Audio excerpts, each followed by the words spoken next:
already raised. We're looking at 4,110 backers. There are so many wonderful things unlocked. It is truly incredible. And if you're wondering what this is about because you haven't checked it out yet, and I'm actually going to put the link into the chat right now for you. So do go and check that out. If you haven't checked it out yet, it is something that's going to bring you 400 new monsters to 5th edition, from angelic enforcers to Sasquatch to shriek bats to psychic vampires, zombie dragons, and so much more. I mean, come on. Just that alone has me like all giddy for it. So do be sure to check out the Kickstarter. I will mention it at the end of our evening. But yeah, I've already backed that. I cannot wait. They have a whole bunch of different options for backing, and you will not be disappointed because as one who owns both the Creature Codex and the Tome of Beasts, they are my go-to books whenever it's time to start pulling together encounters. As you guys learned in the last session. So speaking of last session, our players went through some rather interesting interactions, and there were some emotions left at the very end. So what I'm going to do is I'm going to go around and have everyone introduce themselves, and then who would like to recap what happened for those who might need a refresher, and I'll let you have an extra 3 temporary HP for this evening for doing it. Who's up for it, for rehashing and living it all over again? Or I can do it and I'll get advantage somewhere. I missed the first half, so it definitely can't be me. You missed the first half. Any other takers in the 4? Do we leave it your vein? I mean, I'll take it. I just feel bad because I do it often. I know you do it often. All right, well, tell you what, let's go around and see if someone decides they want to take it on. So we'll start with you, my dear Michael, first. Hi, my name is Michael Sinclair II. I also go by Michael Crits everywhere. I play the very emotional Gervain.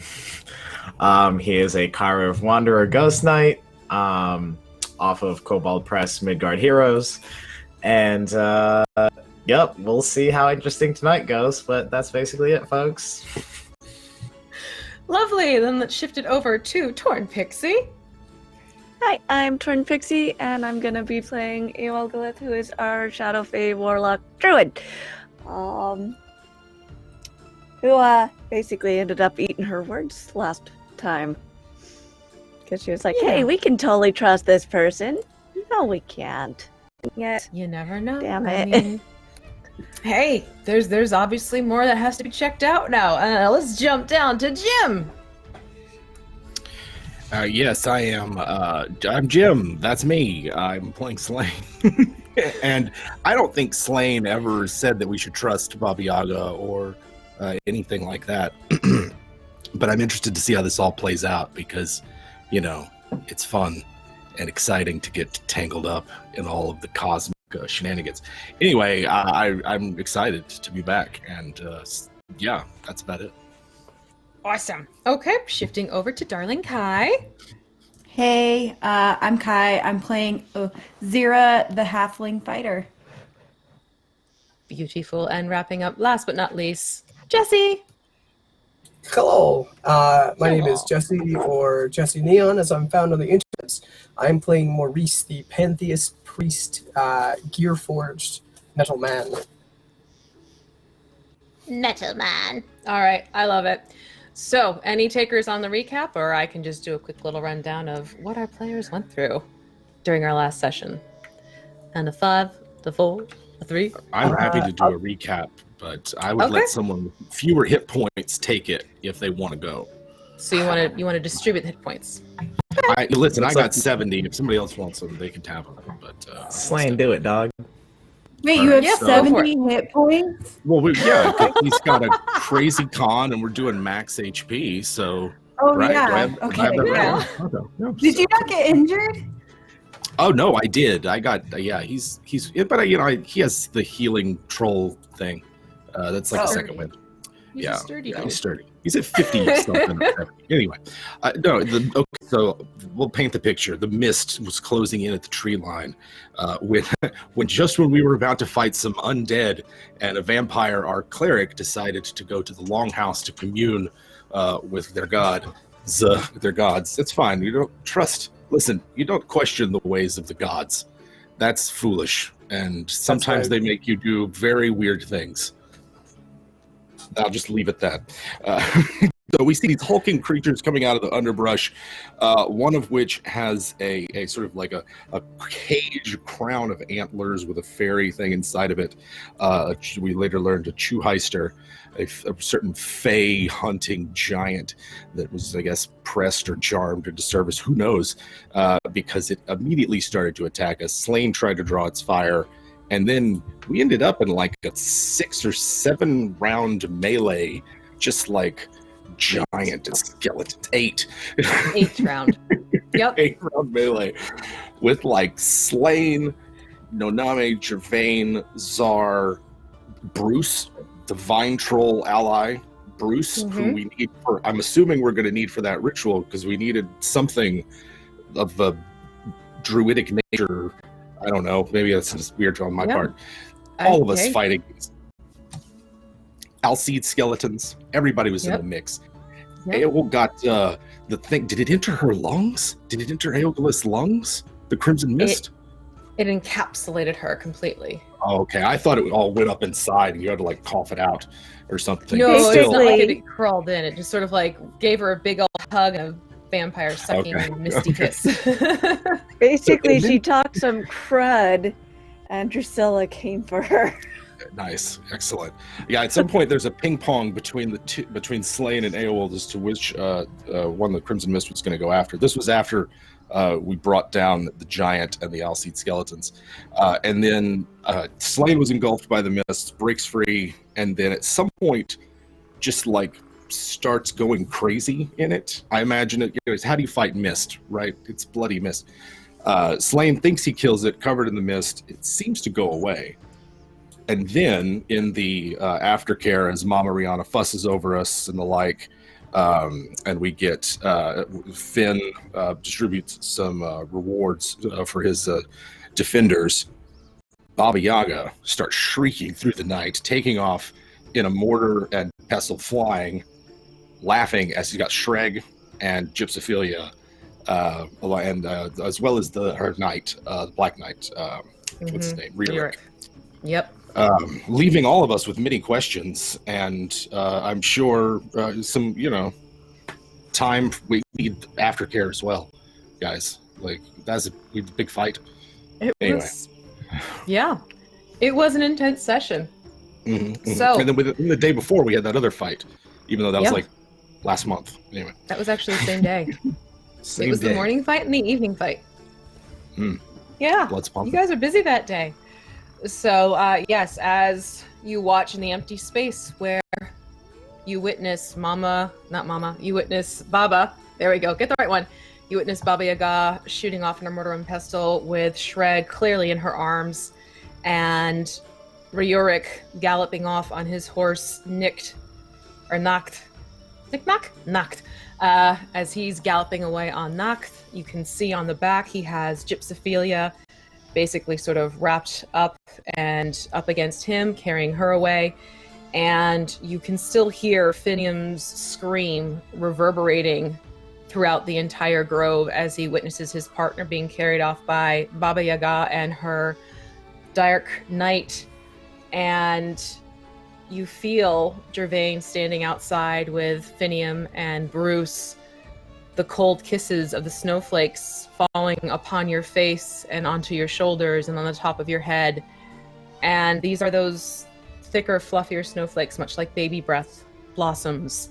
And the snow is quickly gathering as it's falling from the sky, and the moon overhead has this fuzzy halo around it of golden light, much because of this snow that you see from the sky. And for those of you inside the longhouse of the Alcide, they are all pressed up against what window space they can find, staring outside, many scared, many nervous and anxious.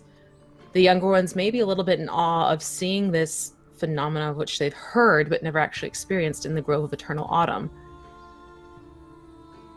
So, Gervain, there you stand, witnessing this creature whom you have shown your extreme disdain and impatience for. cackling her way across the night sky, your companion in her arms, and the companion of the man standing next to you, carried away as well, knowing that her health is very fragile. They're gone, out of sight completely. Baba Yaga's magic hard at work in this case. What do you do as Finium's raw scream chokes itself to silence?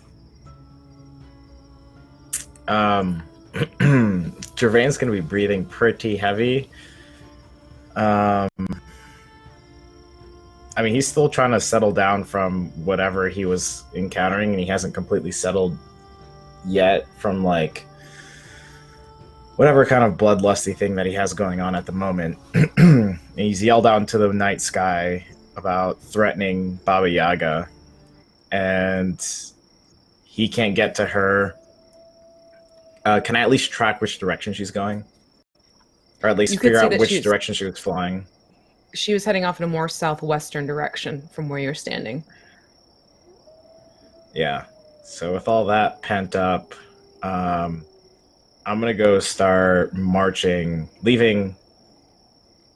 I'm going to try and leave Little Czar behind and Finium. But I just start marching towards the main chambers, the doors, like the main doors. And basically just yelling out, "Slain! Slain!" And I'm just like walking out towards the main building. And that's what I'm doing. I'm just trying to head towards the doors looking for Slain. Okay. And as you've turned foot and started marching towards the front entrance of the longhouse, you do hear the familiar cloven footfalls of Finium behind you. And like you, he's got this very heavy, ragged breath. His nostrils are actually flared and his brow furrowed deeply. And you can see his fists are clenched to the point that you can see the white of his knuckles against the dark complexion of his skin. And it's almost with each breath, he keeps digging his fingers deeper and deeper into this formed fist, ready to punch, ready to lash out. And then you see the troll vine skeleton put its hand on his shoulder as they walk in, and you see him not exactly relax, but he turns his head and acknowledges Bruce and sort of falls into pace behind you as you are running in shouting Slain's name. Slain, what would you be doing hearing this? Slain would immediately be taking a bath because he's covered in the vampire's blood. So Slain is taking a bath, or is just drawn one up and is getting in, perhaps, as Gervain comes looking for him. Because he's covered in the blood, you know. Yeah, there's like that little mist left over from the crimson mist just sort of exploded on everyone. All right, so while everyone else is out the windows looking out concerned and worried about the newfound snow, Slain, you have managed to heat some water and get yourself into one of those nice little hit tubs that they would have. However, being that you are Trollkin, the hip tub is going to be a rather interesting scale for you. So you're probably sitting there, knees almost touching chin type of situation if you're already in the tub. And Gervain, you'd get in there and you'd see that Slain's not there in the main room. Everyone else is, though. Unless anyone else is going to try and take a bath. I'm going to hit it with a classic Batman, "Where is he?" Like, I'm just, like, looking for Slain. I don't know if there's anyone around in that main building. Are you calling for me? I'm out in the barn. There's no barn. Loud, right? I thought there was like a It's a longhouse. You have like your own little quarters where they would have the tub and everything for you. I thought we were sleeping in like the hayloft. No, you're not in the hayloft. You're in like a Viking longhouse to one of the side rooms of the main area. So you would be in that room. So he's in that room then. Maybe it's like he's got like a curtain or something dividing it, or I don't know. He hears Gervain, I'm sure, but it's just like, "What was that?" You know, like, "Oh yeah, did she leave already?" He's just gonna like, "I'm in the bath." Yeah. Okay. You know, if we're gonna do this, then we're gonna do this while Slane's bathing. So here we go. I mean, This is the thing, Content. folks. Content. All right. He's in there scrubbing his, washing his hair. Good save. All right.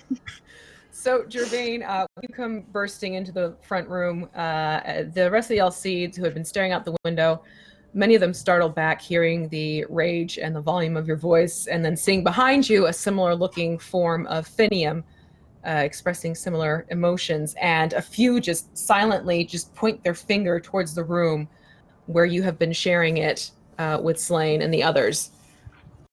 Marching into that room and still yelling, "Slain, where are you?" And I'm still trying to. Do I hear that? Roll for perception, sure. Let's see. All right. Just gonna be baiting the whole time. So you roll perception, Slain roll a performance. All right. That's a 14. Let's see this. That's a 12. All right, so you would have heard him, Gervain. Okay. I'm gonna barge into the bath area, like wherever he is. And he said he had the curtain up. I'm just gonna, like that really audible, like chinking noise that you make when you yep. It's gonna do one of those. Go the curtains.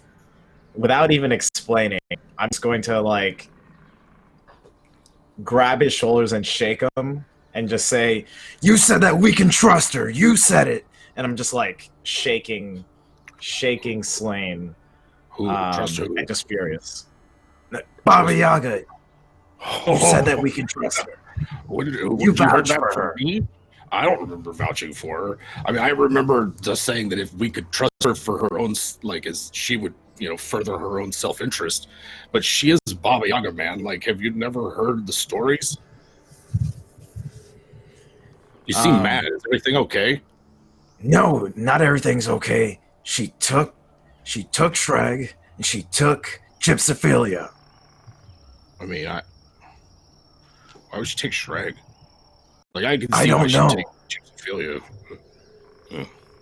Anyway, I'm really sorry, Gervain. If you thought that I said we could trust her, that I did not intend to convey that at all.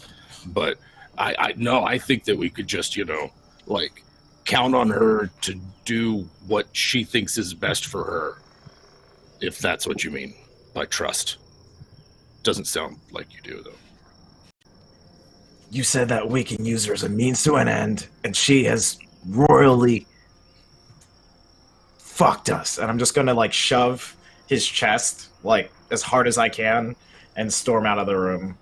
Like at that point, what Slain is saying makes sense, but he's just so frustrated. If he stays there any longer, he doesn't know what he's gonna do. He's gonna chest shove you and then head out of the bathroom to leave you to it. Don't walk away mad. Shut up! And then I'm just like walking out. He's gonna finish his bath real quick. He's gonna hurry. Okay, so Slain is finishing his quick little cleanup mode. The rest of you've witnessed Gervain burst into this front room. You've seen Finium in a very similar state as well, and the vine troll skeleton, Bruce, has also come into the longhouse, which is the first you've seen him ever come into this area as well. He sort of stands there like this little back and forth, side to side, not quite sure what to do with himself, awkwardness. Whereas Finium, he motions to 4 other Alcede who are standing more towards the armory area. And he doesn't even have to say anything. He just motions with his head to these 4 men, and they all go into the armory, and you hear the door close with an audible lock. So clearly he has just pulled his 4 trusted hunters in with him, and they are starting to plot based upon what he's seen.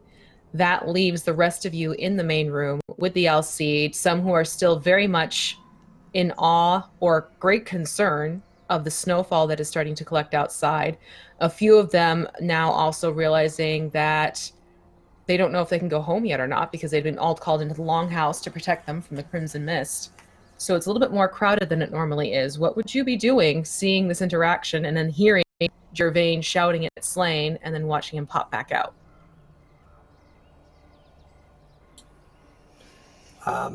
Have we seen what the priestesses are doing at all? Have we noticed their movement or anything like that? At this point, because the longhouse is so full of just the everyday clan members, you don't see the priestess anywhere near the front area. Okay. Maurice would probably be trying to keep an eye out for them. He's very concerned in general, and it's kind of visible rather than being sort of still and stoic. He's literally, his head is just swiveling around in 360, just kind of keeping an eye on everybody. And every once in a while, it pauses on Bruce, who is just interesting / fascinating. Okay. He is going to spend some special moment watching Gervain, and a very thoughtful expression is going to cross his face.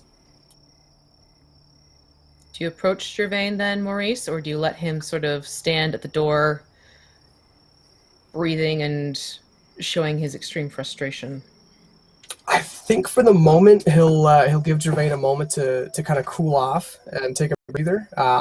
But he's very keen to see what's going on here. All right. What about AOL and Zira? What would the two of you be doing?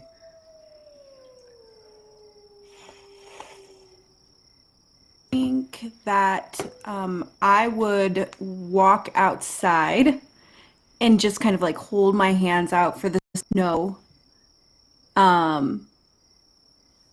Just contemplating what happened. I don't think I would do much other than that. Okay. So you've sort of stepped out from the chaos of what's happening in the longhouse at this point. As you stand there, you feel this snow falling upon your hands. It's an odd sensation. You've just left what's a rather warm environment because of all the bodies in the longhouse at this time, and they had a fire going and everything. And you feel the coolness of the air blowing against your cheek, and you hear the flakes hitting the leaves on the trees, that distinct clicking sound that almost seems to happen when snow meets dry leaf. And the moon is lighting everything around you. It almost seems to be getting brighter and brighter as the minutes go and the snow collects. And you can actually see in the distance an Alcide form coming up the main entrance area, running along the lakeside to your left. And I'm going to leave you there gazing at this figure coming your way. AOL, what would you be doing in the longhouse now that everyone's shouting and yelling and Probably a bit of my own panic, because, heck. double heck. Yeah. Got a little bit shell-shocked. Can't really do a whole lot about anything right this instant while everyone else is figuring everything else out.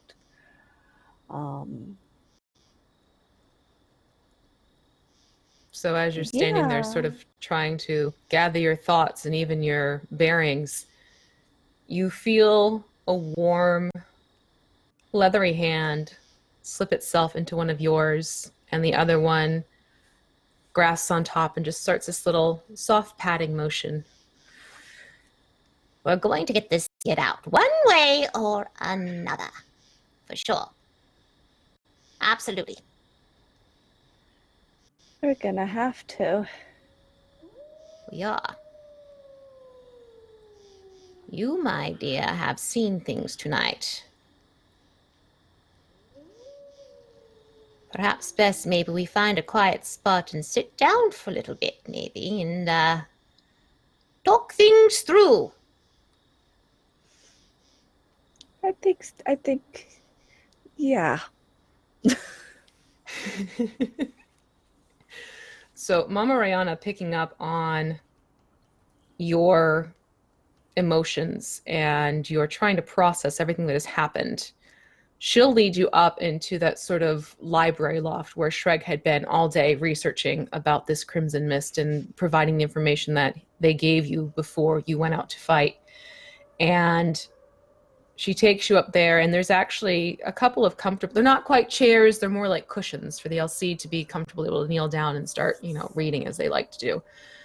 So she takes a cushion and she sort of just pats it, the open space next to her, and her being her tiny little frail frame, it doesn't make much of a divot into this cushion itself. But if you were to sit down next to her, you'd notice that she sort of almost seems to lift a little bit as the stuffing in the cushion shifts as you sit yourself down upon it too. Would you sit down, or do you think you'd stand? What do you think you would do with it? Probably sit. Standing would be awkward. She's small Okay. enough as is. I don't need to She's be all petite. towering while she's sitting. So as you take your seat, she looks at you, and she's looking you over. What would you be doing? Would you be looking down? Would you be looking at her?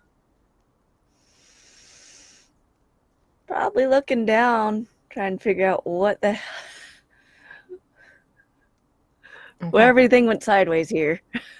Okay. So she would once again take your hand into hers, and she's not patting your hand so much as she's turned it so it's palm up, and she's looking at the palm of your hand. And with one of her gnarly old lady fingers, it's a pointer finger that seems to point maybe a little bit towards northeast as opposed to straight north with age, she just starts tracing the lines in your hands.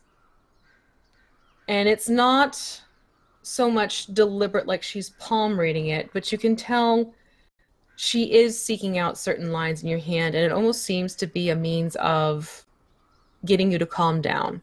And you notice that as she traces, it's following your intake of breath and your release of breath.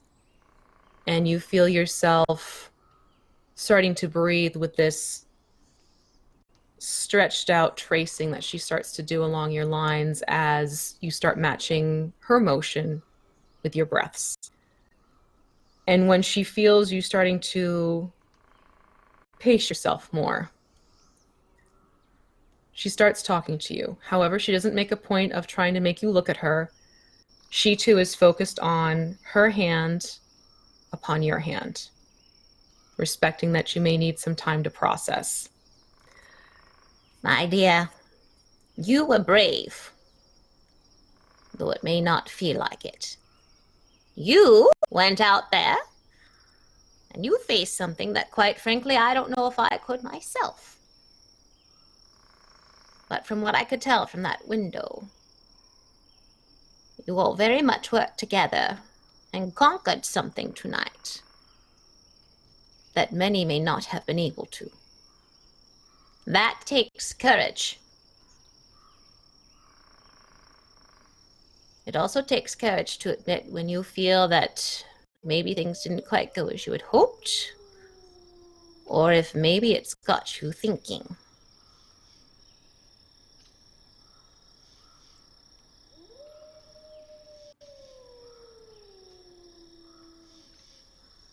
I think I'd got an idea that I could trust someone. And then to wake up that that's not true, and I should have known better. We all hear stories growing up, even outside the Margreave. We hear all these stories. I just feel dumb. Ah, there are many stories about Mother out there, yes. And speaking from experience, some of them can be very true. Others are exaggerations. Some get forgotten in time, in lore. And people forget that there's more than one side to the story, because oftentimes the stories come back from the people who were the ones experiencing the interactions with a certain lady, or secondhand, what have you. But no one likes having the rug pulled out from under them. Ever. I'm not defending her, mind you. She always adds a little twist to her agreements. Look at me. I asked to no longer be immortal, but boy did she make sure that my mortality was accelerated. I thought maybe I'd have a few more years before, And she motions to her elderly form and her wrinkles and everything like that. Though that's probably more vanity on my end than anything else. But feeling betrayed right now is definitely a very valid and an emotion I can't blame you for having.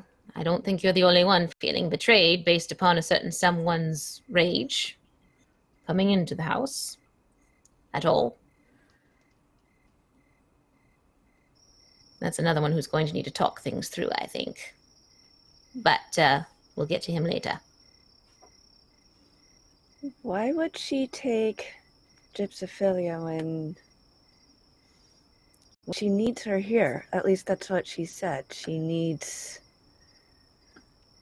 her different pieces of the heart healthy. This is the opposite. Well, no, she needs her alive. It's not that she needs her here at the Grove. She couldn't care less about the Grove. It's the shard bearer that she cares about, the health of the bearer that she cares about. But doesn't And the she second you grow? saw that first snowflake, everything changed. Because if it started to snow in the Grove, then quite frankly, things are not good for Gypsophilia.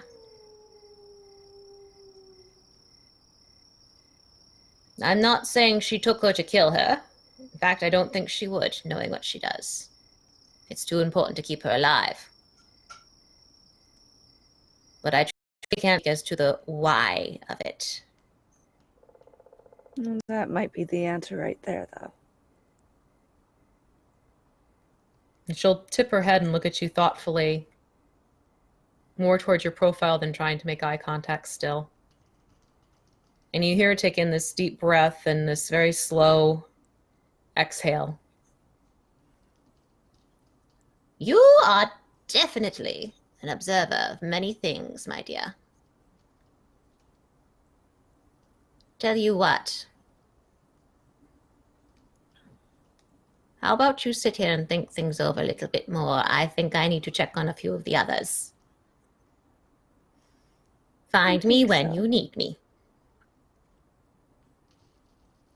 And, I don't know, do you think a little bit of this might help? And she pulls from one of her many pockets a little flask and gives it a little jingle, and you can hear the water, or the liquid, I should say, sloshing within the flask.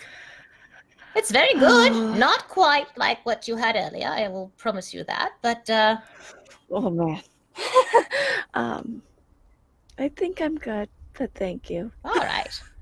No problem, I'll just tuck it right here. And she tucks the flask back into her pocket, and again, she'll pat your shoulder and make her way back down those stairs, leaving you on this large cushion in the candlelit area of this library. And you can smell the old scrolls and books that are upon those shelves. And for you, taking in that breath, it's almost a comforting scent for you. It reminds you of being in places where it was learning, and some fond memories are attached to that. Maybe not so much university-based, but more earlier days of just getting into your magical abilities, as she walks down those steps and sort of takes in everything that's happening around her, as well as she gets back to the main area of the longhouse. Slain, at this point, are you still our bathing beauty?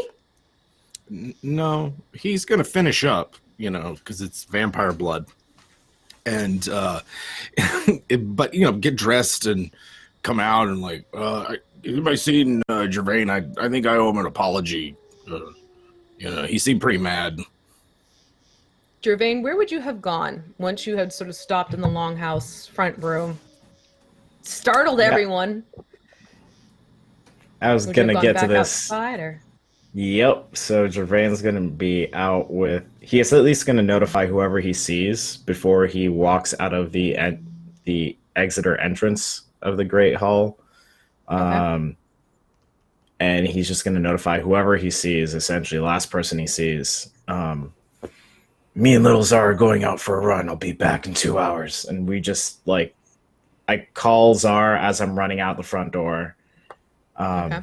And I just yell out to him, "It's go time, buddy!" And I just start doing my So I'm gonna it's have like you his pause comfort right thing. there. Just Yeah. pause right there, though, because in your passing out the front door, you would have passed by Maurice as one of the last people, because Maurice is, kind of keeping stock of everything going around him. You would have also seen Zira standing out in the very front area, hands open, looking at these snowflakes, but then her head also looking up towards something in the distance. Would you have taken that in, or would you have just sort of breezed by her with Zar? I think he would just breeze past her. I don't think he has to like clear his mind if he's to talk to anyone right now. He's just going to be angry, not clear-headed. He obviously exploded on Slain, so he's just gonna. He wants to come back in a better headspace, and so he knows that if he and Zar go out for a run, he'll probably be a little bit better. So he's just gonna jog off. Okay, so Zira, you see Gervain jump upon little Zar and go off, and actually he's sort of hightailing it in the opposite direction. Not the opposite, but sort of catty corner to this figure. You're noticing the difference. You don't even have a chance to speak to him as you see him right off into the distance. Maurice, what would you have done seeing Gervain going back out looking for Zar? If it's possible to sort of intercept him before he takes off, Maurice would have tried to do so, but I don't know how hastily Gervain's moving, so if he's going too quick for Maurice to keep up, then it wouldn't happen. Gervain, would you have let him stop you, or would you have hightailed it? I think I would be more open to at least hearing Maurice for a second than trying to engage with Zira at the moment. Okay, so we can rewind this back a little bit. So as you start to head out... Yep. Rewind. As you were in your anxiousness to get out the door, you see the familiar metal man coming towards you. What is it, Maurice? Well, couldn't help but notice you were a little hot and bothered at the moment. I was hoping maybe I could take a moment of your time. You have a minute. That's more than I need. And as he kind of walks over towards Gervain, he's going to start fiddling with like the different compartments sort of towards his midsection. And as he gets right up to him, he's basically going to hold out his hand and palm flat. What he'll be holding up is the vial of the vampire blood that he had collected earlier. And he's going to kind of very slowly offer it out and then stop for just a second and curl his fingers around it. And he'll lock his mechanical eyes with Gervain's for a moment.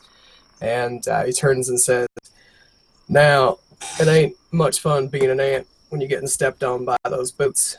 But the best way for that ant to make the boot notice it is when it starts biting." And then he'll pass over the vampire blood, and with his other hand, he'll kind of put a hand on Gervain's shoulder and just stare at him really quietly for a moment. "I'm sure you know what the right thing to do is." And then just turn and leave. I'll look at him at that when we lock eyes. Thanks. And I will do like a bow gesture, still in my anger, but like showing some sort of respect. And then I'm going to snatch the vial from him and then ride off. Maurice will watch him go and then kind of nod to himself and go back into the longhouse. All right, so this quick interchange happens. Gervain hops upon little Zar, and as always, the two of them seeming to act almost as one. Little Zar sensing exactly what it is Gervain needs. Gervain, you feel Zar pick up the pace, going faster and faster, his paws digging into the ground, gripping for extra traction, his leaps getting longer, his stride getting surer, and you just feel this wind whipping against your face, the bite of the snowflakes as they dig into your skin right before they melt. And it's almost that biting sensation giving you that sense of recomposing yourself with each dun dun dun dun of his canter. And he takes you deep into the forest where light seems to fade away, and it is just the dappled moonlight that is peeking through the trees every so often, as it is just you and little Zar on your own. Zira, you find yourself turning your head from one direction to the other.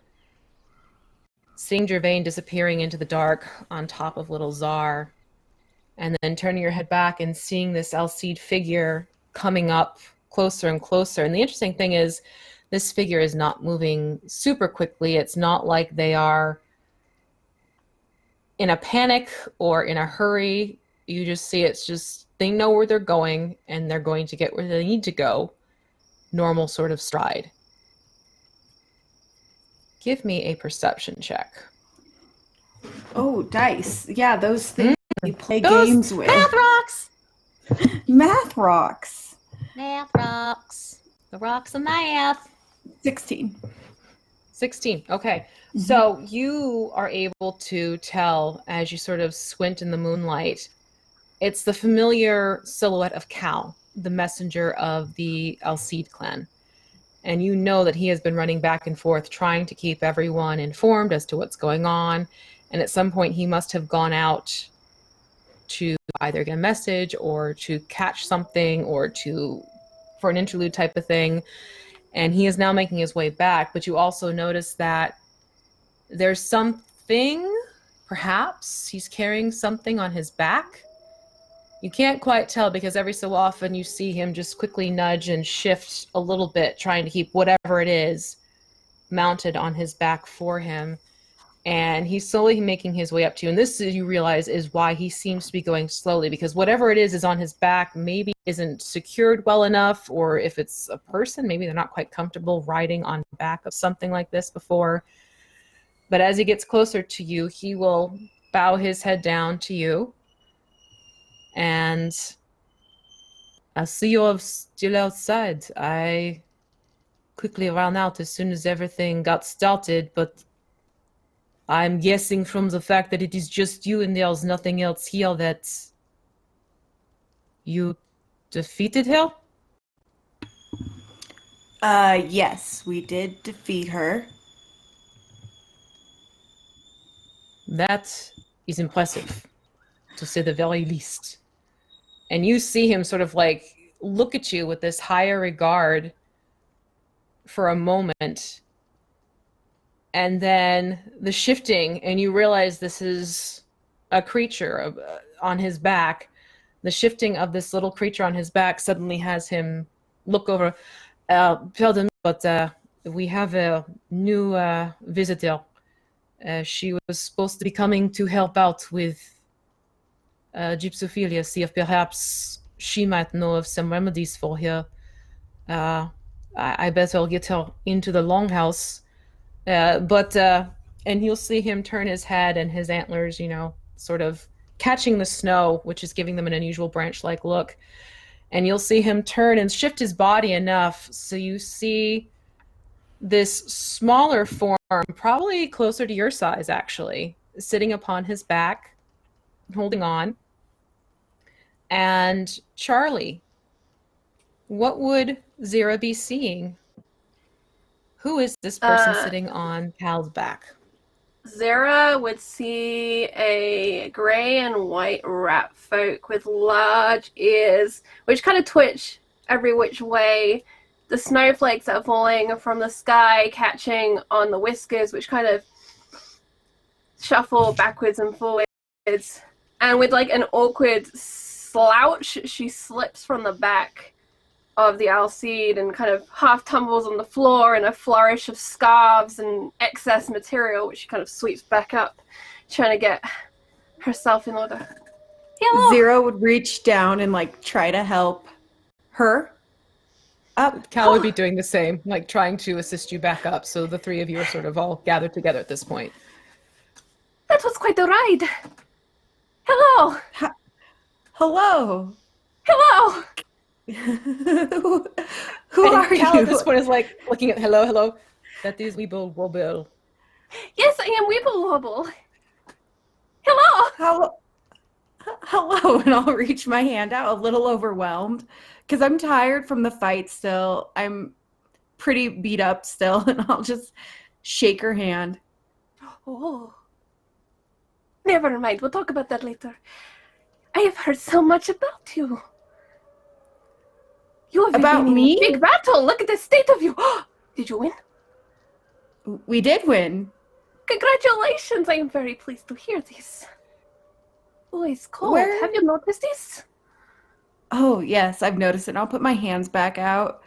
Where did you come from? How long have you been writing here?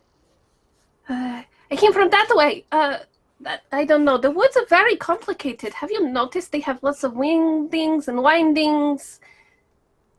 It reminds me of a story that she told me once. You know, there are many paths and you must choose which one you wander, but eventually you come to a crossroads and the roads go this way and they go that way and sometimes they go this way too, and you stand there and you stand before the sign and you have to read the sign to figure out where you are going. Where are you going? Let's go inside. Yes. I thought I heard the kettle. And you can Oh, see yeah. that Cal's sort of looking at you, Zira, with sort of this arched brow, near exasperation. When I'm we gonna found out do that the same, or Yeah, the same, like arched brow back at him. so he kind of smiles and looks between the two. Weeble Wobble is known for her healing, and we were expecting her earlier. When we realized that she wasn't quite on time, I was sent out to go and find her. Luckily, I found her on the main path, though it seems it may have taken a little bit more time on her end to find the main path. So yes, let's get her inside. Perhaps you should get inside too, though, because you do look a little chilled, Matthew. And he'll Cold. sort of put his hand on both of your backs, not lower back type of stuff, but just on your shoulders, and sort of just usher you back into the longhouse, and he'll open the doors for both of you so you can walk in. As he opens those doors, you're flooded with the warm light from the longhouse. At this point, it has dissipated a little bit. The Alcide who don't live in the longhouse, they have gone back to their own homes at this point. So going in, you will see Maurice is still sort of standing at the front area just after having encountered Gervain, leaving in his need to escape for a little bit. We've all been there. Mama Rihanna is standing at the steps where she had just come down after leaving Aol. Slain, you are probably just emerging out of the front area or into the front area from your room, now bathed, no longer covered in, misty vampire blood. And you'll notice that Faye, she has come out from the back and her face is puffy-eyed. You can see that it is tear-streaked, and she is wringing her hands, and she's looking from where she sees all of you standing towards the familiar armory door, which she has noticed is also locked. So she's sort of standing off a little bit in the shadows, but she is present enough to hear what's going on.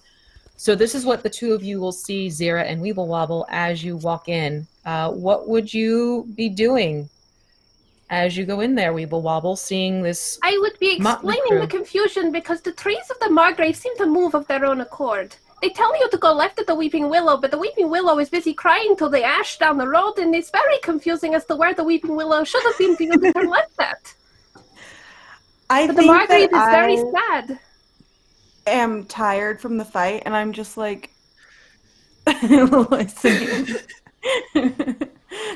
Zira, as you do this, you will feel the familiar hand of Cal on your shoulder, sort of like give you this reassuring grip. And you see he nods over to the long table. There is some food, there is some wine, encouraging you maybe just to go take a seat. Slain and Maurice and Aoel, you will hear this little voice chattering on about the various trees. What would you do? Look. So, Aoel, you could probably be looking over the banister down, and you would see this little rat-like figure. Not the size of a normal rat, obviously. She's about the size of Zira. And she's just eagerly, happily chatting away to whomever's willing to listen, quite frankly, at this point. Oh, yeah. The trees, huh? They moved? Oh, yes. There are a lot of things happening here. I mean, tell me about it, right? But I'm glad, you made it. But yes, the trees move. You gotta learn how to just deal with it, I guess, and talk to them. So I suppose you get the hang of it. Do you know a chicken? I do. I know several chickens. I know. Do you know any of their name? Like maybe we know the same chickens.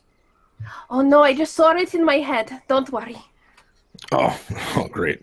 Yeah, take a seat. Slain has piled, like maybe he's even got 2 plates. He's got a dagwood, and then just like a whole, like he went back for seconds before everybody had firsts, kind of thing, because he's been really using his troll regeneration a lot. Absolutely. I mean, and for those of you who don't know what Dagwood is, that's an old cartoon character who would stack sandwiches. Thank you. I'll take myself. Thank you. I was like, oh wait, it's a giant sandwich. It's like a Scooby-Doo sandwich, you know. I love a good picnic. Thank you so much for thinking of me. Did you know I was coming? Did they tell you? No, they said someone was coming, but they didn't mention who specifically. Oh, that's okay. They were expecting someone else, I'm sure. Oh, yeah. Do you know, I heard a story on my way here. I heard the story that there is also a house that moves. Did you hear this thing? Yeah, which one? Well, funnily enough, it has to do with chickens. That's what made me think of it. Because we were talking about the trees that move, and then there was the house, and then I saw the vision of the chicken, and I know. If you want to see it, I'll show you where it's at. You know, it's really cool. You know where the house is? Yeah, really, it's really cool. I mean, you don't want to go inside or anything, but I mean, we'll talk about it later. Oh, these are my friends, like, by the way. One of those things that. Hi, friends. He's going to introduce. Maurice and Zira. Gervain's around here somewhere. Don't worry about Gervain. He'll be back. Oh, you met him. That's good. Good. Mm. Sure. Yeah. You guys. He has a little black cloud that follows him around. He hasn't noticed it yet, but he will. I'm sorry. Bobcat? What did you say follows Gervain around? A little black cloud. A little black cloud. What? It's different from the mist that you've all been playing with. Don't worry. All right. Slain, have you noticed any particular form of little black cloud that I'm not aware of following our friend? I haven't seen anything. He seems just in a bad mood. Maybe that's what you meant. Like he's just in a real bad mood. I think it's because we've been sleeping in the same place every night for a while, and Gervain likes to move around. So he doesn't like to cuddle. No, I don't. I guess so. Yeah. Anyway, Shimmy Shake was the same. Shimmy always insisted that he should have the bed because he needed his space. But it was okay. I quite like the floor. And so he didn't let you sleep in the bed at all? No, but the floor is very good for your posture. I mean, that's true. That's right. But, like, it's cold down there, at least. If we could circle back to this black cloud really quickly before we go on about the floor, if that's all right. Just touching on it for a moment. Okay. So, when you say a black cloud, what exactly is it that you mean? What are you seeing? How is it that you're able to sense this thing? Well, you see, it is quite a long story, but I can sense you are all in the mood for a shorter tale, so I will do my best. And she pulls her tail around and kind of strokes the end of it. So, Shimmy once said to me that I will be a great prophet. I didn't realize he meant F-I-T, not P-H-E-T. So, I studied very hard, and I have a trick. And she reaches into all of these layers of scarves and she pulls out this giant red stone. You see, I look into this and I think really hard. And she stares into it and just gets stuck there for a minute. Are you thinking really hard right now? Yes, sorry, I got distracted. Okay, so I look into it really hard and sometimes I see things. And usually those things are great heroes, and I tell Shimmy, and Shimmy turns it into a song. You know Shimmy, of course. He is the greatest bard of our age. The Shimmy Shake. Sure. One day I will be Shimmy Shake, but right now, just Wibble Wobble. Of course. Right. And then, Maurice is doing his best to, stay on task, but his head is very slowly turning towards Slain, looking for some kind of direction or guidance. I thought you knew her. his head turns back to Weeble Wobble. We have some friends in common. She seems to know us. You know. Yeah, I'm noticing that. Friends in common like who? You know. Or sometimes. Gods get around, okay? I don't know where they are right now, but, you know, we have friends in common. You never Which name ones? drop Maurice. Well, okay, all right. I mean, This is a lot. nice to meet you. I am Weeble Wobble. I don't recall giving you my name, but this is a lot. Never give me I your name. introduced. It's Right. okay. Okay. It's an emotional time. That's how I know it. See? Reasonable We're all explanation. dealing with our biological deniability. emotions, Maurice. So as this interaction's going on, everyone give me a perception check. Yeah. Oh Lord. V, one thing I'd like to be doing while this interaction is going on is now that gem is kind of in one of her hands and her tail's in the other one, I'd like to be casting Prayer of Healing. Okay, sounds good. All right, so While what that's everyone get in going there? on too, I think I'll put my feet like on the table with like my food in my lap and like scraping the spoon against the bottom and like eating and then scraping again just because I'm like so tired. I'm just like, oh my gosh, what is this? Okay. All right, so for those of you who aren't Weeble Wobble, what were your perception checks? 14. 14. Maurice got a 20. Okay. Aowil? I got a 13. 13. Okay, 13 for Zira. I don't know if she can hear us, so I'm going to ping her in the chat really quick. So, you all would notice as Weeble Wobble's going on about Shimmy Shake and discussing things and interacting and engaging with everyone, you would notice that Mama, who was at the base of the stairs, she kind of gets this look of like, and she sort of like tries to scrunch herself down and tiptoe her way to the back area without being seen and hoping to get away with it. Like, did you get a tiptoe. plate, Mama? Did you get a plate? He's gonna ask her. Oh. No, don't need a plate, dear. Thank you. I'm good. And she'll turn back around and look at you, Weeble Wobble. You must be the one they sent for to help with Gypsophilia. Right? Yes, but she is not here. How do you know that? The panic when I walked in the room, clearly it's been a bad day. And then you'll all notice that Mama is now looking at each of you and sort of this like, what's going on? What how? You haven't seen her flustered like this before. Right.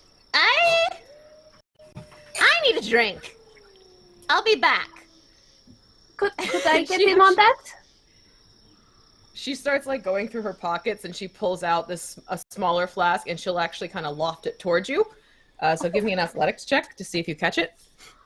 I sure will. My whole -2 athletics going to be great. And she just got a 17 on her toss over, so let's see how you do with that. 0. So, as this little metal flask comes towards you, Weeble Wobble, the aim is true. She got a nice little hand going there, and it looks like you're just about to catch it. However, because you're holding your red stone and your tail in both your hands, you go to catch it, but it almost does like that slip through the arms thing that happens, and everyone hears the audible clackety clunk as this flask falls on the ground, and you hear Mama as she's walking towards the back. That's okay. It's been through us. Have fun with it. And she is trying to get her way out of that room as quickly as possible into the back area. I didn't see that coming. Pardon me. Aowa. And she'll scoot under the table. You scoot under the table? Yeah, to pick up the flask. Okay. So then, Aowa, what would you be doing? Because you'd be looking over a banister seeing all this happening. Oh boy.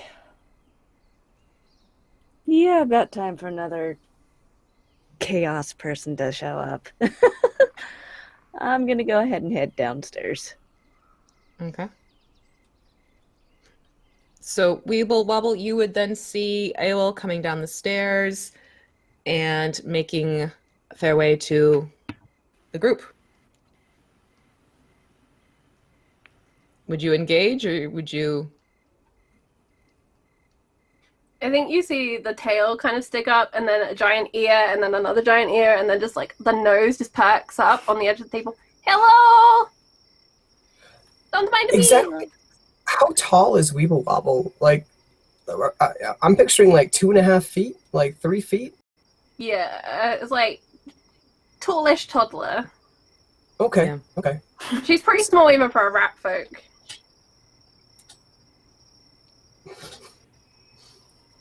Fantastic. But don't worry, I got big ears. You'll never miss me.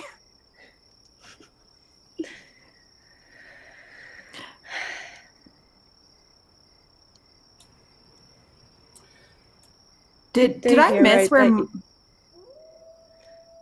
Go ahead. Did you miss where what? Why Mama was trying to leave so fast? You don't know. You just know that she saw Can I Weeble try Wobble to and stop her? You can certainly get up and try and catch up with her if you want to.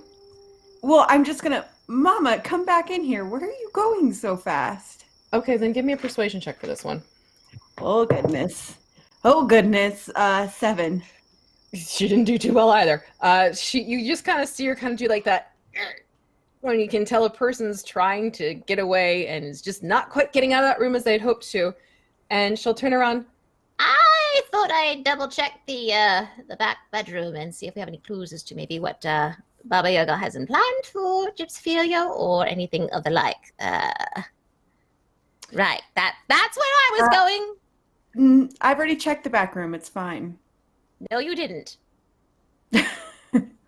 I'll get up and go there. Okay. Well, actually, does it seem like she's telling the truth? Or does it seem like that was just a lie to get out of it? It's a little bit of both. She's kind of using the convenience of the fact she does need to check that back room and just, not that it's pertinent. Obviously, you all saw Gypsophilia being carried away. There's not much that can be done about that. But she's kind of hoping that might be her out if it's believable enough. I'll jump up and go with her. Right. More eyes to see if there's little details, yes? Yes. And she'll put her little hand out to you and sort of offer it. Let's go. And Sorry, I'll did take it you and say go with her. More eyes or Maurice? Metal Man, you're welcome anytime. Excellent. That's what I thought.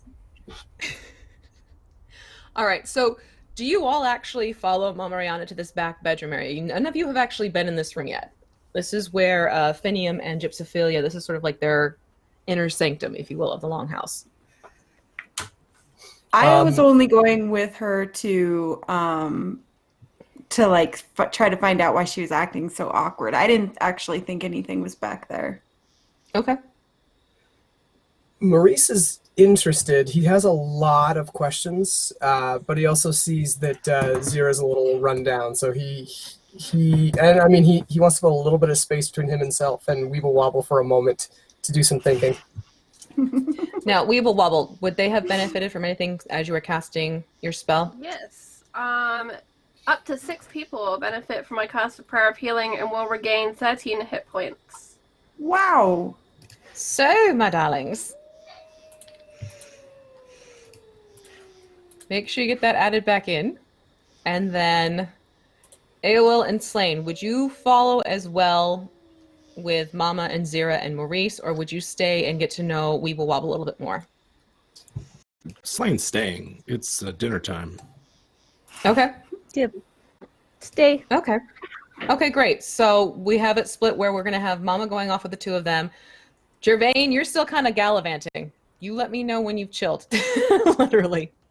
And so we have it where Weeble Wobble, as you sort of peek your nose up and over, one of the Alcide, it's actually Faye, she comes up and you can tell she's trying to figure out something to do.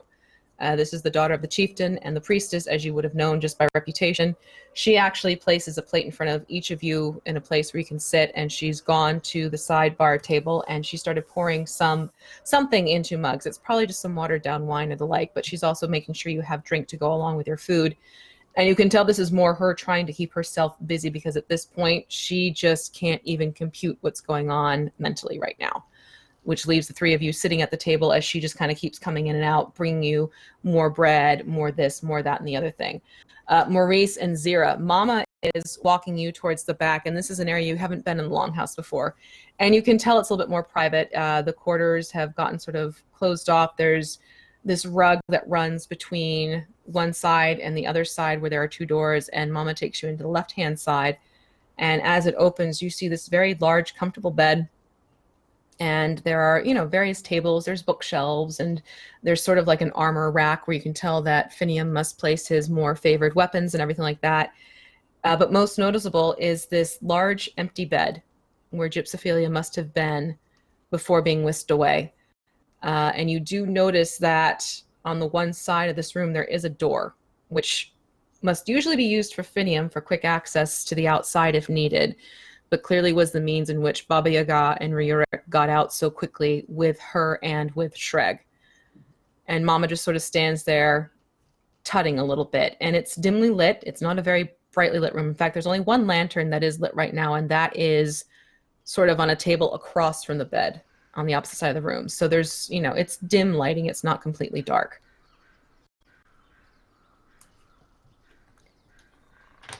Well, this is where we've been keeping her and hoping to help keep her calm and work on healing her up. We were hopeful. We were absolutely hopeful that this was going to do the trick.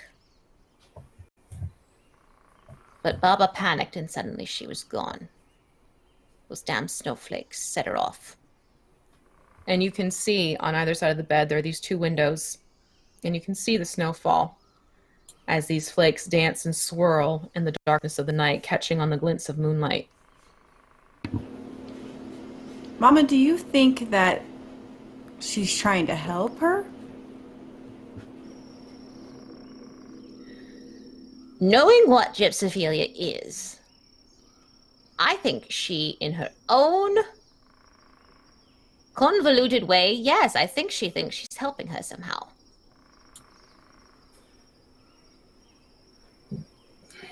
Would she be willing to sacrifice this entire grove for the sake of helping her, as you put it, in such a way that furthers her own ambitions?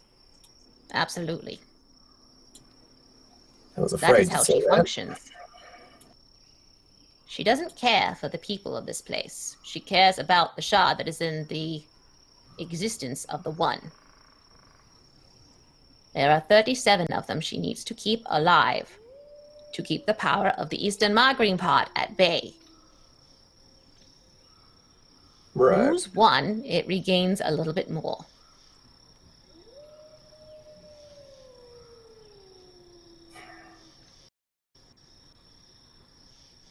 Maurice is just gonna kind of sigh, which is a very odd thing for him to do since he doesn't really breathe. His posture just kind of shifts upwards and then collapses inwards a little bit, and it's soundless, more or less. It's almost like, when you release an accordion and it's been turned off. Yeah. It's not quite a sigh so much as it is the, resettling of gears and such. Pistons and whatnot, readjusting for sure. Mm-hmm. Yep. If you two ladies wouldn't mind excusing me, I think there's someone I should pay a visit to. And then Maurice will kind of offer some bows and leave the room, leaving Zira and Okay. Mariana. Okay. His intention is to head towards the sacred hut with the Holdus flame in it. The shrine. Okay. The shrine on the hill. Okay. So Maurice is going back to the shrine. You can actually, if you wanted to, you could leave through that side door, and Mama would tell you as much. And you'll see that there is a direct path that actually pulls you up sort of behind the shrine as opposed to the front of the shrine. So this must have been Gypsovilia's private way to get up to the shrine when she wanted to, during her own hours and her own volition. Perfect. Okay. So as Maurice opens the door, you see some snowflakes whisk in with the pull of the air exchange. And it closes quietly behind you, Maurice, as you start to tromp your way up to the shrine itself. Zira, Mama will turn to look at you. Now, it seems like people are starting to put things together. Maurice might be onto something, it looks.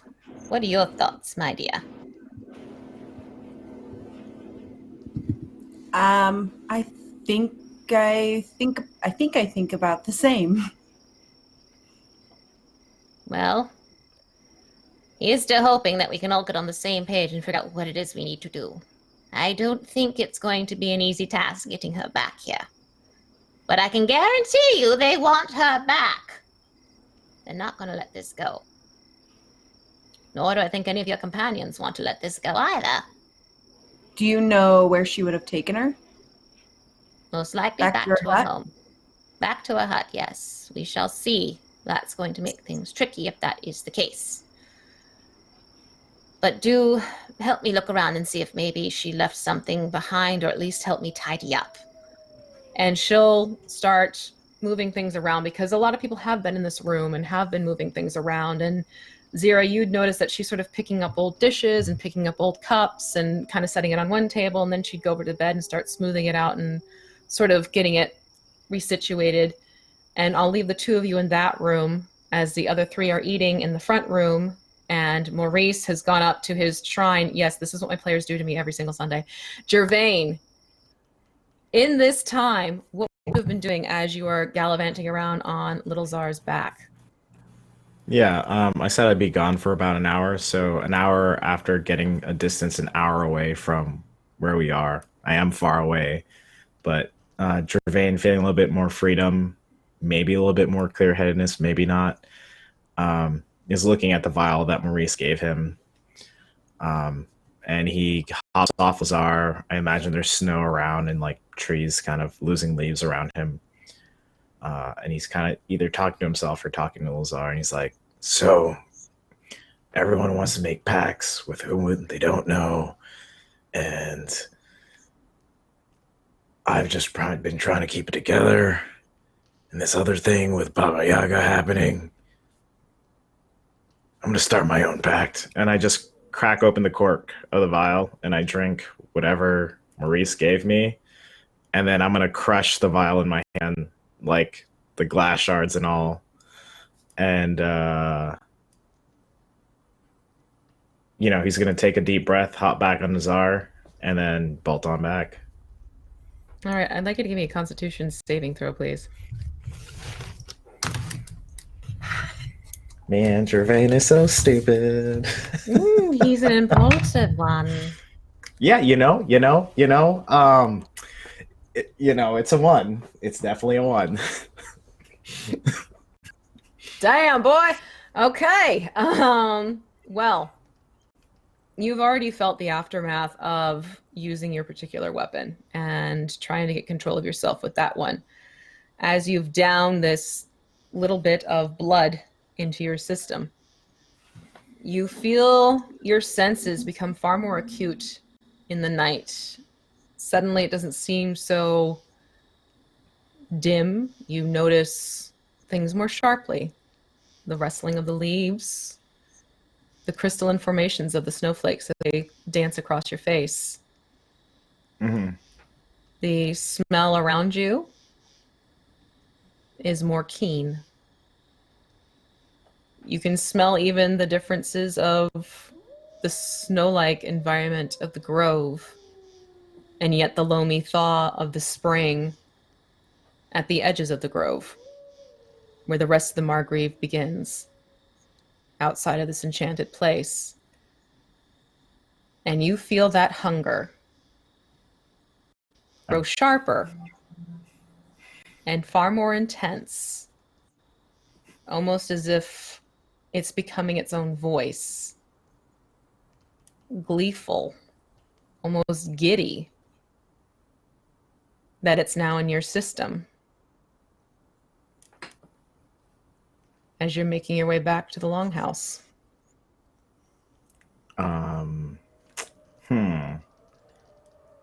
I have a question.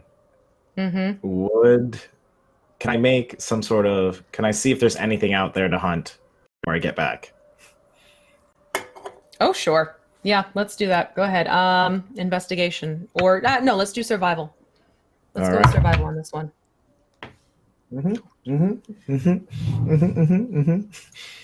What'd you get? Oh, man. A 6. Things are looking up for Jermaine.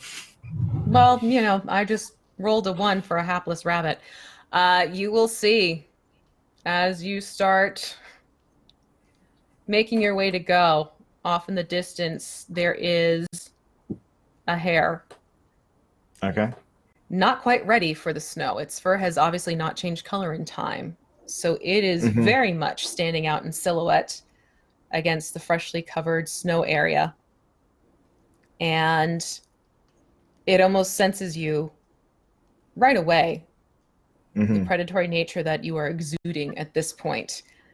And like any would do, it freezes stock still, determining whether it's fight or it's flight needs to kick into gear. Right. Gervain's gonna hop off Little Czar mid-stride and kind of go into a, jumping off of it to put his hands right in front of him and dive towards the little rabbit and, grab it and tumble. And then, as the tumble completes, he's just gonna gorge into it and then do that for 5 minutes and then head on to Lazar and head back and try and clean his mouth with the snow that's there. Try and tidy up somehow. Okay. So eventually Gervain has some rabbit tartare. Okay. All right. You do feel, let's see here. Actually, no. Let's see if you do feel a difference. Let's do a straight up constitution. You do 20 add your constitution to it. Thank God. It's a better roll for the things I've been doing tonight. So 17. 17. Okay. You feel the edge of that insatiable hunger that was gnawing at you abate. It's not so much in the front of your head. It doesn't seem to be urging you on with this feed more sensation that was almost ringing in your ears. But it sits there, quiet for now, but you are aware of its presence. Okay, I'll head back. Okay. And back he goes. And I just saw the trot. And as Gervain is making his way back to the longhouse, Eowyn, Slain, and Weeble, you are sitting there enjoying some food as Faye is almost seeming to over-mother hen things with more and more food. It's like every single time you take a bite, she gets something else to put onto the table. And Zira, she actually puts this piping hot pie next to you. And it's a lovely little fruit pie of different types of fruits. Looks like there might be some apples, perhaps some cherries and blackberries as well. I scooted over so that nobody else can get it, but I don't dig into it yet. Okay. So, over by Zira. What would the three of you be doing now that you have Weeble Wobble sitting there with you as well? No, Weeble Wobble. Everyone seems to be really freaked out that you're here. Do you know why? Mama just ran out, and I don't know. Well, Shimmy told me I'm just not very good with people. I don't have Shimmy's talent to, calm emotions or inspire or anything really. Shimmy is the greatest. I try so hard, but I haven't quite mastered all of his tricks yet. Do I make you uncomfortable, friend? No, not at all. Does he have any hits that I would have heard of, or any pub songs, or any festival ditties? For a while, we were on the circuit, and he was twist, and I was shout. Only I got the shout off of beat, and it was more twist shout, because I would panic and do it twice. Look, there's nothing wrong with being enthusiastic, Weeble Wobble. That's fine, I just don't think music is my thing. That's all right. Not either, but I still like singing. You're Would you here sing to for me? help. Oh yeah. Well, all the songs I know are about she who shall not be named right now. So Those are I my better not. favorites. Oh well, maybe later we can share some old time songs. Yeah. I would like that very much. Yeah, that'd be great. So, yeah, it's kind of a rough night tonight, but yeah, It's going to get better though. yeah. How so? Mm-hmm. I mean, You don't know just, yet, but you will. no, I don't. You do. I don't. This Okay, sandwich all is very good. You make a very good sandwich, Slane. Thank you. Well, I guess I'll just finish my meal. Everybody's left. Zira, be careful. The plate is very hot. Is everybody like? Yeah, is it just Weeble Wobble, Slane, and AOL right now, or has everybody come back? Or on their Zira way and back? Mama would have come back at this point. Mama's Okay. sort of ushering Zira to the table as well. And Mama is sitting at the table, but she's kind of sitting at the far end, just sort of arms crossed, watching, just sort of observing. And you see her, she's watching the four of you, but then she's also like side-eyeing, keeping an eye on Faye, knowing that she is close to breaking point out of concern for both her father's rage, rightful rage, and her mother's disappearance. Well, kidnapping. As Weeble says, watch out, that's hot. I think that's right. You know, when I grab the plate, scoot over, and I'm like, ah! And, you know, I kind of look at her like, how does she, like, know these things slightly before time? And she's got a sandwich, and it's like nearly as big as her whole face, and she's just taking a massive bite and just chewing away. Yeah. So you're an oracle or a seer? I was trying. I see things, so I guess I am a seer. Oh yeah. I mean, I guess we all are, but I think it's like sight beyond sight. I once maybe told the fortune of a princess. Oh, She didn't like it very much. why not? I told her her husband was going to be less than attractive. Oh, And I was right. That's. I mean, there's like that's too bad, I guess. But maybe you could see where the people we're looking for are. Like if we could like give you some of their stuff or something, maybe that would help. I don't know if it would or not. Try. I would try for you. Should. Oh, thank you. I don't think we should rummage through their belongings without asking those. So maybe No. Mama, Hey. is there a? Can we get some? We need some items over here. Some kind of hairbrush or I don't know. You need items for scrying? So we're gonna try to see if Weeble Wobble can like have a vision, and then induce a vision. People I think think that's- it helps me if I have things for the people I'm trying to spy. I mean, see the futures of. Right. Do you need any poison or fumes or vapors or anything? No, I quite like this sandwich. No poison, thank you. Good. Mama's Read us looking at Slane and just like this look of absolute her like, what? Oh, maybe I'm wrong about that one. I thought some people. Never mind. Well, maybe we could get some of those items that Weeble Wobble could use. Just give me a moment and Faye Gerardia, come with me. And you see Faye, she just kind of absentmindedly places down the rag that she's been using to wipe up the sidebar. And she goes with Mama back into that room, Zira, which you now know is where her mother and her father are. And you hear Mama shouting over her shoulder, just give me a moment, I'll be back with something. and the two of them sort of disappear in the darkness of the hallway. AOL. Yep. What would you be doing with this newfound visitor chattering away about seeing things?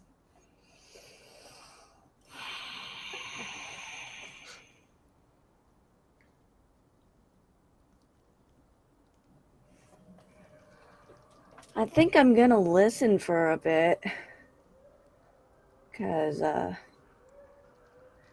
maybe there's something I can pick up on. Okay. All right. So then at this point, Gervain, would you have made your way back into the house? Yes, I would have. Okay. So just as Mama and Faye have left the main area, those doors swing open again, and there stands Gervain. His eyes slightly brighter, standing a little bit more, not exactly taller, but holding himself more upright than perhaps he has in a while. Gervain, this is Weeble Wobble. Weeble Wobble, this is Gervain. Hello. Hi, Weeble Wobble. Hey, that's me. Have we started any pacts, truces, promises to Weeble Wobble yet? No, but she's going to help us find everyone. She can see the future. She's an oracle. Okay. Well, she seems all right. I'm like talking directly to Zero at the moment. I've been very rude. She reaches into the folds of her scarf and she pulls out a little business card, and it's Wibble Wobble, seer of things, healer of things. Ask Shimmy Shake for rates. I grab it. Okay, I like this one. This one can stay. And I'm gonna tuck the card away. I'm glad you give me permission to stay. Wait, are you charging us for this now, Weeble? No, I can't. Ask Shimmy Shake about rates. Oh, okay. I'll do that in the future. Will you? That's good news. I will, and not knowing what to do, I'll push her like another sandwich, like from the middle of the table. Oh, pate, thank you. If I see the pie, I'm gonna go towards the pie that was there that no one has taken yet, I think. Oh, no. Zira has absolutely pied the pie. Oh, it's gone. Okay, sure. It's not gone. No, it's not gone. It's not gone. It's not gone, but it's directly in front of her. I'm going to whap his hand with the fork, like the backside of the fork. I'm not like going to stab him. I'm just going to like stab him. Yeah. I'm just like whap him with it. Okay. Hey, what's that about? I saw that. I saw you going for the pie. Yeah. Is that your pie? Is it the community pie? It's definitely not a community pie. Mm. The plate is very hot. Okay. Fair enough. I wasn't here for pie again. Okay. Sure. I'm gonna push him like a very unappetizing like meat pie. Like it looks maybe, I don't know, cold and gelatinous. I'm gonna push it towards him. I'm gonna take a forkful, put it in my mouth, and eat it slowly, and like chew it and look right at Zira as I'm chewing it. Swallow it, and then just like push the pie away. So good. Gervain, like apple pie. Gervain, you had asked for pies to get made, correct? I did. I sure did. That was facts. Mm-hmm. Yeah, and so you realize as you're chewing upon this piece of pie, it is a pale comparison of what you had placed in order with the chef to be. This is what they attempted. That's what they attempted. Okay. All right. Sure. I got what I asked for. All right. So, have we found out anything about Mama or Baba Yaga, Gypsophilia, Shrek? Any new news?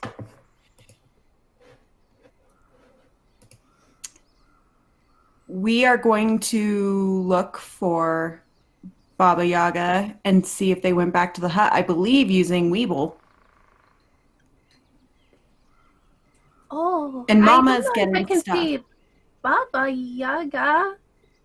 I can do my best though with Faye and look for Gypsophilia. That's right. And Mama's getting stuff right now. Of theirs. Faye and Mama went into the back room that you had been in before coming back out. And actually, about this time, you see the two of them coming back out. And in her hands, Faye is running between them a scarf. It's this woven scarf. And it's actually, once you get closer, you can tell it's been beautifully woven. It has these intricate details of leaves intertwining with branches that then turn into birds, then back into leaves and everything again, very much reflecting what you would see in the forest. And as she opens it up, you can see that it's a shawl. And she's extremely reluctant to hand this over to you, Weeble. Not so much that she doesn't trust you, but you can tell this must be a very important item to her mother because of the way she's almost holding it closer to her nose as if to inhale the fragrance of her mother. No, this will work better if you keep a hold of it. Are you sure? It's not something you need to dunk into a cauldron or anything of the like? Well, you guys have seen some con men, huh? No dunking, no poisons. No. It's okay, you can hold on to it. Now I've got your accent. Look at this go. You see Phaedra, she just sort of looks slightly relieved and she hugs it closer to her. But she'll come close to you, Weeble, with this shawl in hand. Okay. Now everybody needs to take a deep breath. Maurice, simulate. Oh, Maurice is still out tromping near the shrine. Oh, we're about to get to him. I think it's kind of better if Weeble Wobble still talks to Maurice, even though he's not there. Okay, that's fine. We can do that. Maurice, simulate it. Thank you. And on the exhale, she uses thaumaturgy to dim the lights in the room. Okay. I'm gonna grab the pie. Dexterity check. Sleight of hand. Do sleight of hand on that one. And Zero, you can do a perception. Oh, I got a natural 19. I don't know what my modifier is. Just a second. Yeah, that's a 7 for me. I'm gonna hit the back of his hand again with a fork. Okay. So as the lights dim, you hear this audible on the back of your hand, Gervain. And Weeble, what happens now that the lights are dimmed? She will take out that stone on her necklace and grip it in one hand, and she'll reach out and lay a hand just on the table in front of Faye and the scarf. And she'll begin to ask small and quiet questions to Faye about her mother, just like smells that remind Faye of her, those sorts of like little personal details to really make sure Faye is focusing on this person. And occasionally she'll instruct everyone in the room to take a deep breath in and out. And it's going to take about half an hour, I think. And I'd like to use a combination of my background perk and the spell Augury. Okay. So with my background, I get Glimpse of Fortune. Using a minor method of divination, you're able to see glimpses of the target's future. Work with your DM. And then Augury is kind of the same, only it's to get an impression of how well or badly a plan is about to go, which kind of doesn't really affect it. But I'll give you the spell as kind of a magical component to what's going on. And she'll use thaumaturgy to make her eyes glow gold and the stone glow red, even though this magic has nothing to do with what is going on otherwise. It's all for the show. Okay. That is fine. So as you take this time asking these questions softly of Phaedra, she almost seems to grow more comfortable and calm thinking of her mother. She's not so fretful as she has been before. And for you, you said it was the future of the target? Yes, which would actually be Faye. in this instance. Right. But that doesn't matter Yep. to Weeble. Okay. So you get this sense in terms of, I'm looking at your sheet right now. Where was the background information one? It's not in the sheet. I have it printed It's out not in from the the. I can read it to you though. Yeah, if you can read it to me one more time again. So using a minor method of divination, you are able to see glimpses of the target's future. You must spend 1 hour in conversation with the subject and consult your divination method. At the end of this time, you offer insight into the subject's possible future. These details are always vague, but the reading affords you a chance to gain insight into your subject, possibly enter their good graces. Okay. After giving a All right. reading, blah, blah, blah, blah, blah. All right, great. So yeah, so with this focus actually being on Federata, you start to get images of this strong Alcide woman leading her clan with confidence. You get images of her going through the ceremonies, pleasing the goddess Holda. And you get glimpses of the grove itself sort of healing here and there. But they're very quick little blips. It's not that you can see the entire grove itself, but you get a sense that something is going in the right direction for Federata.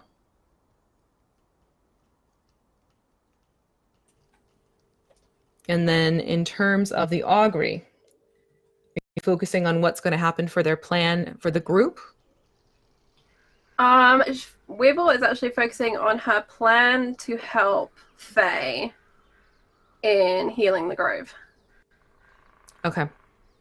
All right. So with that, with your augury, you get a sense that it won't be easy. In fact, it might actually be very hard. You would almost think that this is something that's going to go terribly wrong.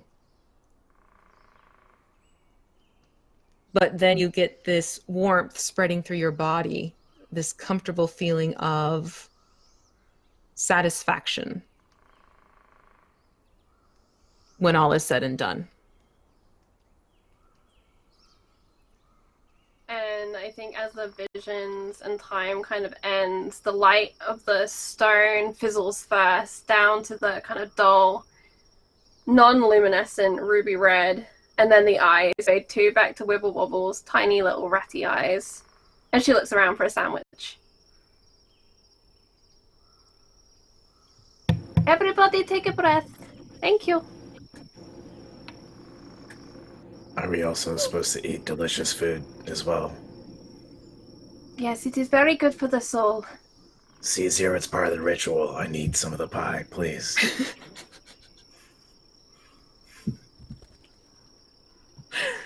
You're muted. So, Zero is going to like giggle a little over it, but not give any over yet. Okay. So, Weeble, would you have expressed any of these bits of vision? I think her face would have changed a number of times throughout, kind of frowns and then more peaceful expressions. But I don't think she would have spoken anything aloud. She just kind of reaches for the sandwich to take a bite and instructs them all to take another breath. Which Weeble. also is just part of her trying to calm everyone the hell down. Okay. Did you see anything, Weeble? Oh, yes. Are you going to share? Oh, this is the part where I tell you what I saw. Oh, yes, sorry, I was focusing very hard for a long time. So, things are going to be okay. And she says this directly to Faye. Okay. You need to not panic.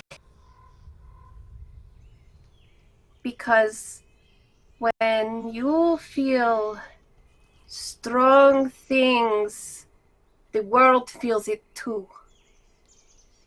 And you are a very strong person, so you often feel strong things.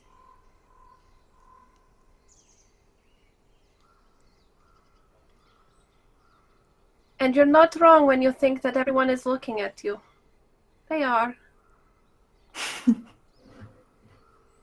And you can see that Faye is trying to take in all of this.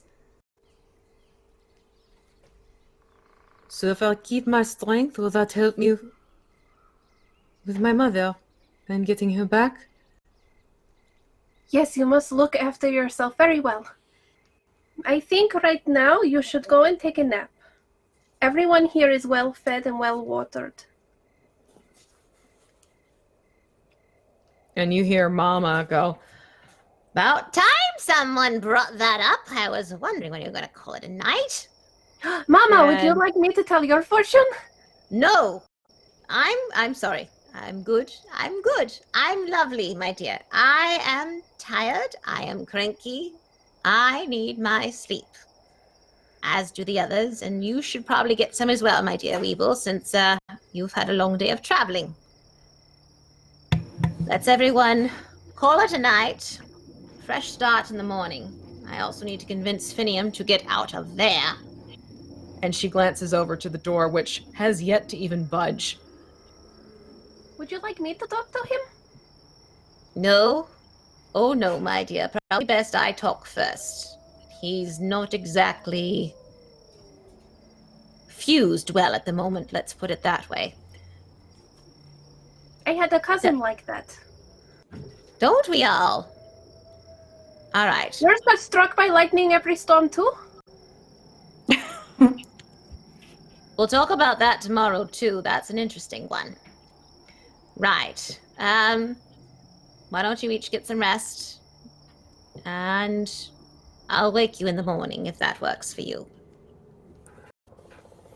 As we all go get rest, I'd like to go into the kitchen and get like turkey bones or chicken bones or whatever's in there and put them in like a handkerchief and wrap them up and then leave them for little Czar, and half of the pie, uneaten pie, outside Gervain's door. Okay. So you're able to leave your little treats for them. What would the others do before heading off to bed? Is there anything you want to do before sleep time, or in your case, Maurice, taking care of the mechanics time? Maurice is hoping to pray to Hulda, and then besides that, definitely do some reading of that book if you can squeak in an hour or two of it. Sure. I mean, for you in this case, absolutely, you can have that done. So anyone else be doing anything before heading off for a rest? Or heading right to bed? All right. Very well.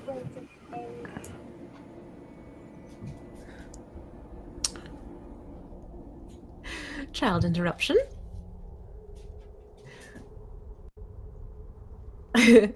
So everyone just starts sort of meandering their way. Aola, is there something you would be doing?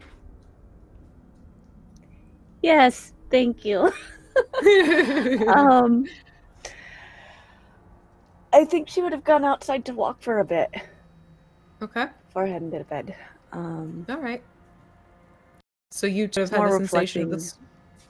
Sure. You would definitely have that wandering around time for yourself, and perhaps Maurice would have made your way back at the same time she was wandering.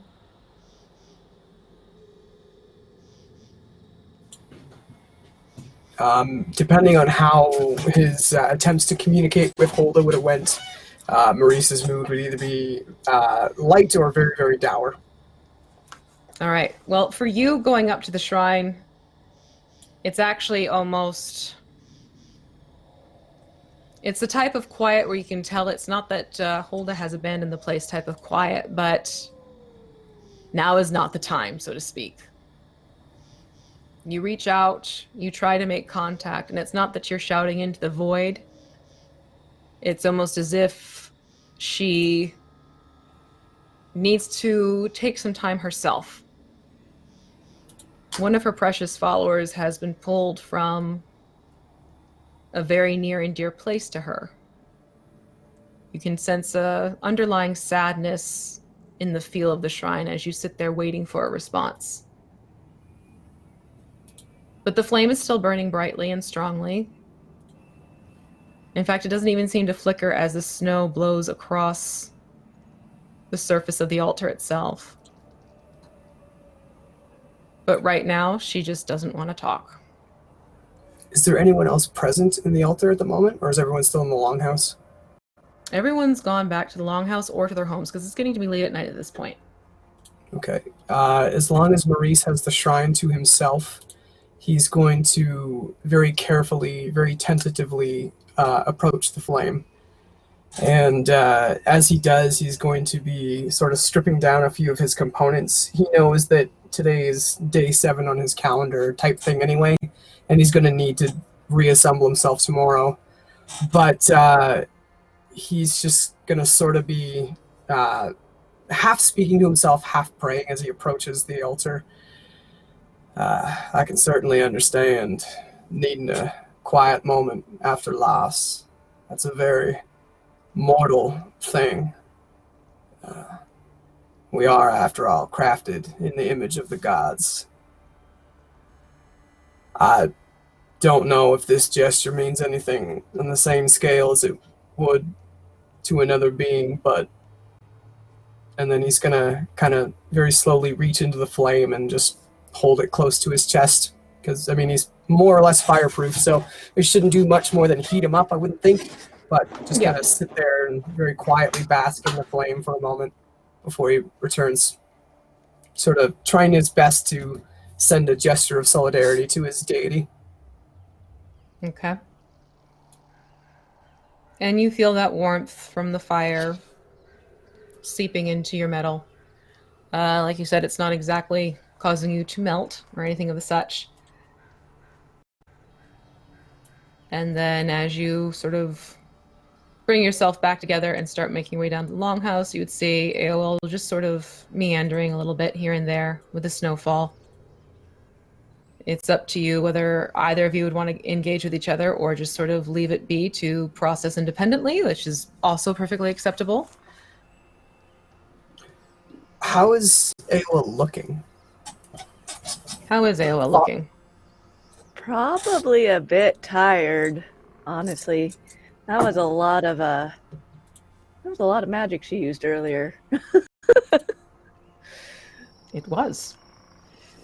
All right, so we'll have it then where it's basically everyone sort of gets in their meditation, gets in their self-care, sees that, and fall into your deep slumbers for those of you who need your sleep as well. And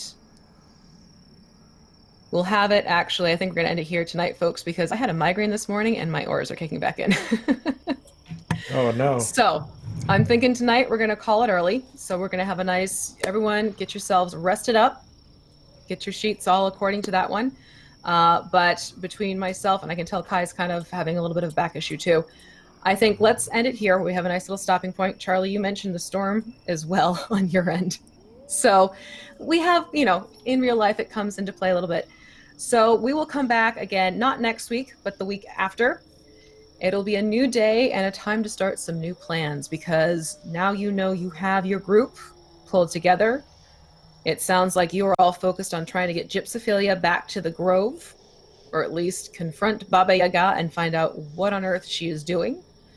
So we have some things to figure out, and don't forget, there's also still the, well, not staked, but the arrow in the heart vampire in the holding room, the jail, if you will, that you have yet to talk to as well. So there's still some interesting things floating around up there in the atmosphere as to what needs to happen.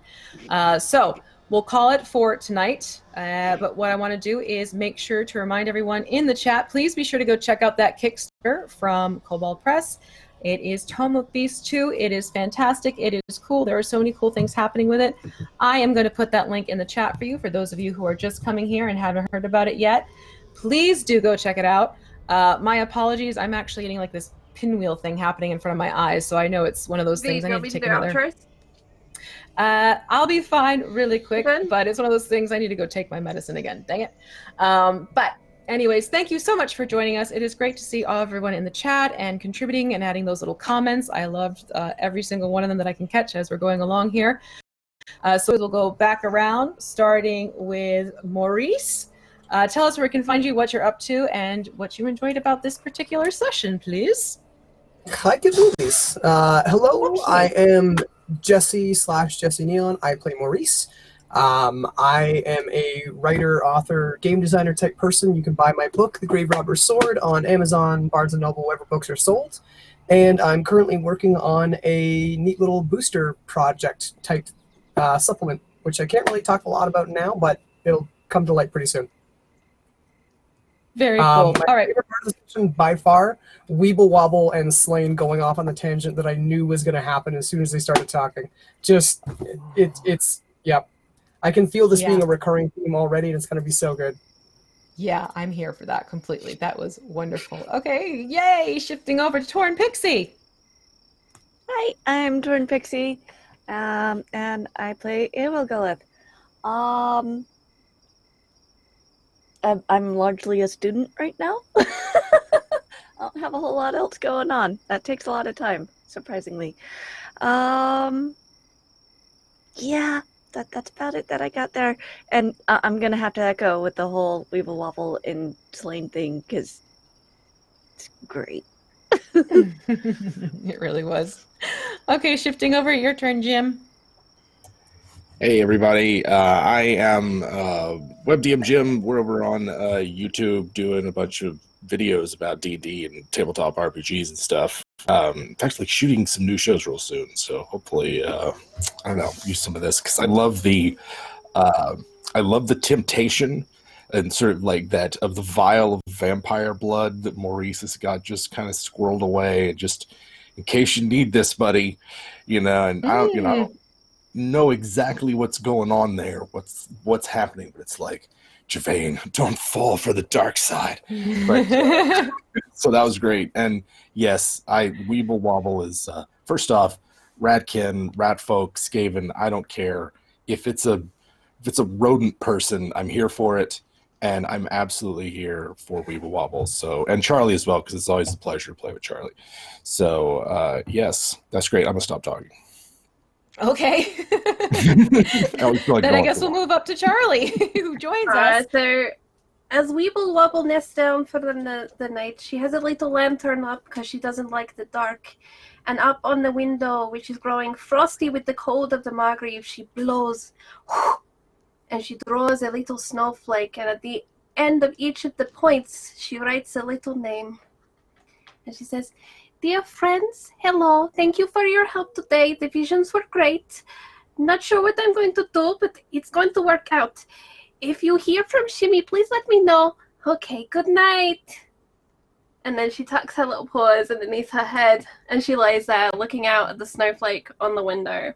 I am at Encounter Roleplay. That's the only place you can find me on Twitter right now, and you can find me there on Twitch most days of the week. We have shows all the time. Premiering this week on Friday, I want to shout out that we have a Star Trek Adventures game. It starts at 3 p.m. Eastern, and we have a brand new The Haunting of Seawall Orphanage, which is a horror RPG you will only be able to find on our channel, and that's premiering as well, and that's at 6 p.m. Eastern. We'd appreciate all of your faces for those. Fantastic. I think Kai is still stretching a little bit, so Michael, it is your turn. Hi, I'm Michael. Hi, Michael. So I'm Michael Kritz all over Twitter, Instagram, social media things. I'm up to the show that me and Kai are a part of. She's not here right now, so I have to plug that. Called Fateforge Academy. We're at 2K downloads, I think, so that's pretty sweet. Episode 5 dropped on Friday. I play like a little preteen black warlock who's a celestial warlock. He's precious. He's amazing. And he cooks things that are magical. So check that out. So Fateforge Academy, that's the other project I'm part of. And then I got a new job at the Main Market Co-op in Spokane, because my other job is closing at Mountain Gear. And other than that, just skiing and just being active all the time, D&D fitness stuff. So that's what I'm up to. And my favorite part of today was definitely the Weeble Wobble Slane interaction. That is amazing. Love that. And getting to kind of jump into Gervain's emotions and try and figure out where that led me, and like shedding off some steam, because his emotions were my emotions. I've never felt that before, and being able to kind of peter that off a bit. So that was good. There you go. All right. Well, then also do be sure to check out Kai. She is also another very active player. Definitely check her out on Twitter. You will not be disappointed. Fantastic tweets, fantastic interactions. And again, check out the Fae Forged Academy. That's another great one. I'm going to plug my own podcast because that sucker's coming live now. Dark Fortunes. That is a Humblewood-based campaign, except for giving it a piratey feel.